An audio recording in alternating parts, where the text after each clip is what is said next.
So part of our analysis when we spent time in the stores, as John said, was to identify low-hanging fruit categories where we could go in and help them build their private label brand. We know accessories is a very high-margin category. It's something that's so very important to customers to really build out that complete solution. So as we walked the stores, we identified a few categories, but as John said, if you could flip to the next. When you look at this picture, there's just nothing but opportunity here. The chain that we work with overseas, over in Russia, they had 1,100 stores. We were focusing on about 500 for this project that was in support of the services initiative.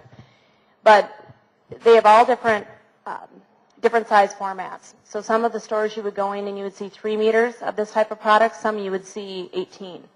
Just mounts as far as you could see. And they were all up on the wall, displayed like this. In my opinion, there was a lot of risk with this because a lot of these displays were outdated, they were damaged, they were dusty, and from an asset protection, loss prevention, and just a safety issue, not necessarily the best when you have broken mounts hanging down and your customers can actually walk into them. So, and as you could see just by the picture, there was no consistency. It looked very, very cluttered, and it was very confusing to the customer as well as the sales associate. So where we started with the project, there were 24 manufacturers in this category, 124 SKUs. There were redundancies across the board. For every certain type of functionality, there would be maybe 4 or 5 different SKUs, if not more. It was impossible for the sales associate to walk up to that area in confidence and recommend a product to the customer.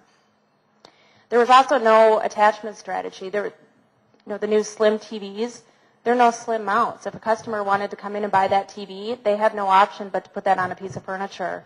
And as we know from the U.S. market, 60 to 70% of customers are putting the TVs up on their wall versus putting them on furniture. So to not have that solution does nothing but provide customer disappointment. And again, there was no clearly defined vendor strategy. There were so many different vendors, but no one vendor stood for any one product. There's just duplication and redundancies.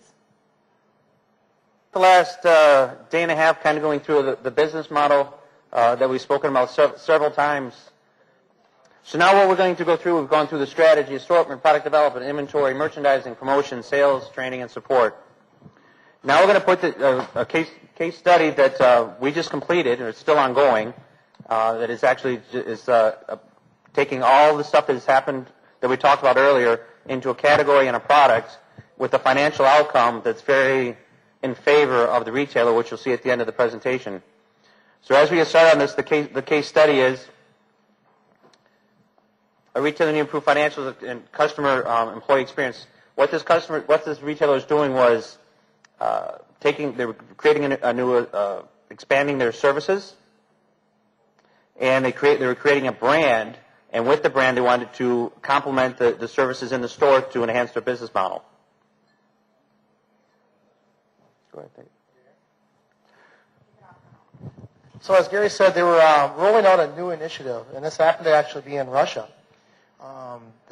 Service industry is very new over there. There was actually no retailer that until this time, which is it's been a year now in the making, there was no retailer that had done, sorry about that, I came out wrong. There was no retailers that were doing installation or services.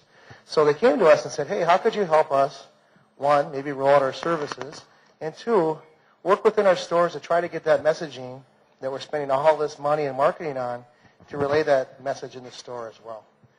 So we flew to Russia, met with the senior leadership, walked the store with them, and identified a few opportunities. One of the very first opportunities was actually the mount business, or television mounts, which really was kind of an afterthought for all of them, but it was a great opportunity for them to brand their services on a product that could show messaging within the store and reinforce their new initiative that they were launching.